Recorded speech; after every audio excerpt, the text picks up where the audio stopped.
Rolex might be the most famous watch brand in the world, but it's not the best. I'm going to show you 5 brands that absolutely crush Rolex in history, innovation, exclusivity, and even value. And you probably think you know which ones I'm about to say, but hold on. Even if you're familiar, I'm going to give you insights and angles you probably haven't heard before, straight from a dealer who lives in this market every day. First real Rolex rival is Audemars Piguet, and it all starts with the Royal Oak. For all gents, his 1972 design changed watchmaking forever. Steel sports watch, priced like gold. Instantly iconic with its octagonal bezel and tapestry dial. And here's where AP beats Rolex. Finishing. Rolex is tough and industrial. AP is artisanal. Every bezel, every edge, polished by hand. Feels like jewelry as much as a sports watch. Exclusivity is another level. Rolex makes 1 million watches a year. AP makes about 50,000. But AP has gone boutique only.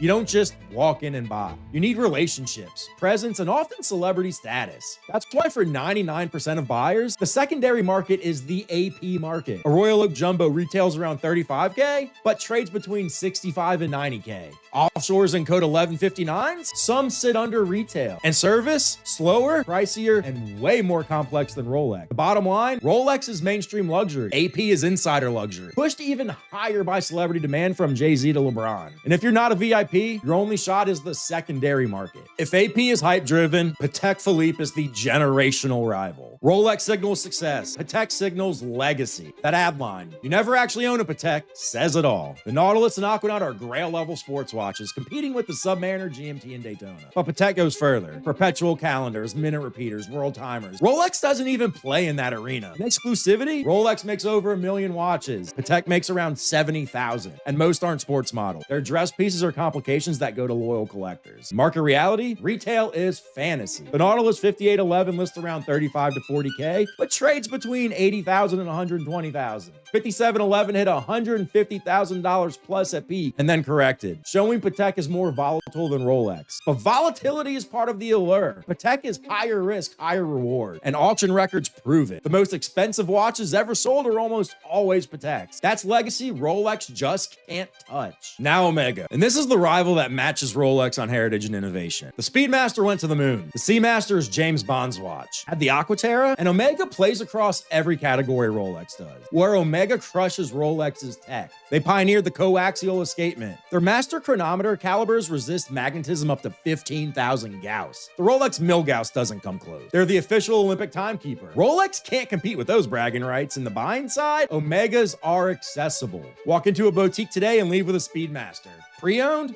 They often trade below retail. A 7K Speedy might go for 5 to 6K. That's the opposite of a Submariner, where you'll almost always pay a premium. But don't think Omegas never carry premiums. Special editions, like the Silver Snoopy, are cult pieces trading far above list. That balance of accessible core models and highly collectible runs is exactly why Omega keeps pulling new enthusiasts in. If Rolex is the king of tool watches, Cartier is the king of design. They invented the modern men's wristwatch with the Santos in 1904. The tank has been on the wrist of presidents, artists, and icons for over a century. Rolex plays it safe with round cases. Cartier owns shape. Square Santos, rectangular tank, asymmetrical crash. And skeletonization? Cartier makes movements into art. Rolex doesn't even step into that arena. The resurgence is real. Over the last 5 years, vintage takes and CPCP models have surged in value. The crash is a 6-figure surrealist grail. And culturally, Cartier is back at the center of fashion and luxury, bridging horology with style in a way Rolex simply doesn't. Secondary market,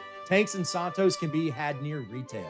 But CPCP skeletons and crashes command big premiums. Rolex's secondary market is hype-driven. Cartier's is art-driven. That's why younger collectors see Cartier as the stylish alternative to Rolex. Tudor is Rolex's sibling brand, but today, it feels more like vintage Rolex than Rolex itself. Where Rolex evolved into a luxury fashion icon, Tudor doubled down on tool watch credibility. The Black Bay 54 channels old school Submariner proportions. The Pelagos FXD is literally designed for the French Navy. Tudor experiments with bronze, ceramic, and titanium, the kind of risks Rolex won't take. And with Kinesi movements, reliability is no longer in question. On the market side, Tudors are available. No endless wait list. Many trade close to or slightly under retail, making them great value plays. And the perception is different. Rolex is the obvious flex. Tudor is the quiet insider's choice. In short, Tudor brought back the roots while Rolex moved upscale. That's why enthusiasts are increasingly giving Tudor the nod. So yes, Rolex is legendary, but Audemars Piguet, Patek Philippe, Omega, Cartier, and Tudor all crush Rolex in their own lanes, whether it's exclusivity, legacy, innovation, design, or value. And here's the thing, I'm not just talking about this. I deal in these brands every single day on the secondary market. If you're looking to buy or sell one, reach out. My info's in the description. I'm Christian Brune, and this is The Art of Time. And if you just want to keep learning, subscribe and drop a comment. Which of these would you pick over a Rolex?